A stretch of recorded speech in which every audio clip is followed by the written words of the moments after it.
Well, right now you are taking a live look over Douglas Lake, where boaters will head out on the water for the Labor Day weekend.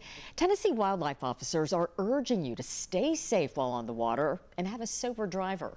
Alcohol consumption is involved in a large percentage of fatal boating incidents.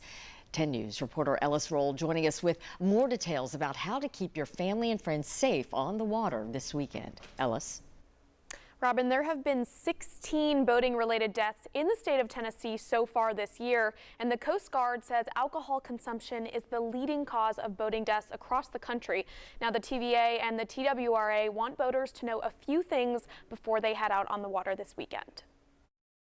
East Tennessee is home to tens of thousands of miles of rivers and waterways. But ahead of Labor Day weekend, the TWRA says boaters have a few things to keep in mind. On the water, alcohol is going to affect you more than it will on land. And people don't really understand that if they've never been on the water at all, because you have so many more additional stressors in a boating environment. There have been 16 boating-related deaths in Tennessee so far this year.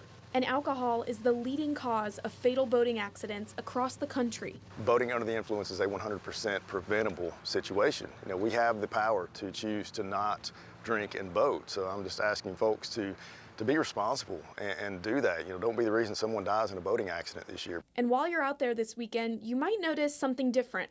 A hot summer has lowered water levels. Summer's typically a time we like to have all the reservoirs up high and use them for recreation.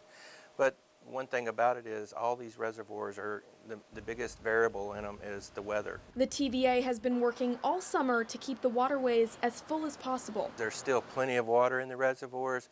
What they're going to see a little extra shoreline than what they would see earlier in the year. Cameron says, enjoy the weekend, but get home safe. Most fatal boating accidents involve alcohol impairment, so just do that. Let's just make sure we get through the holiday weekend safe and that everyone goes home at the end of the weekend. Now, the TWRA will be out on lakes and waterways this weekend, so make sure you're staying safe and have the proper equipment. Robin, back to you. Great information to pass along. Ellis, thank you.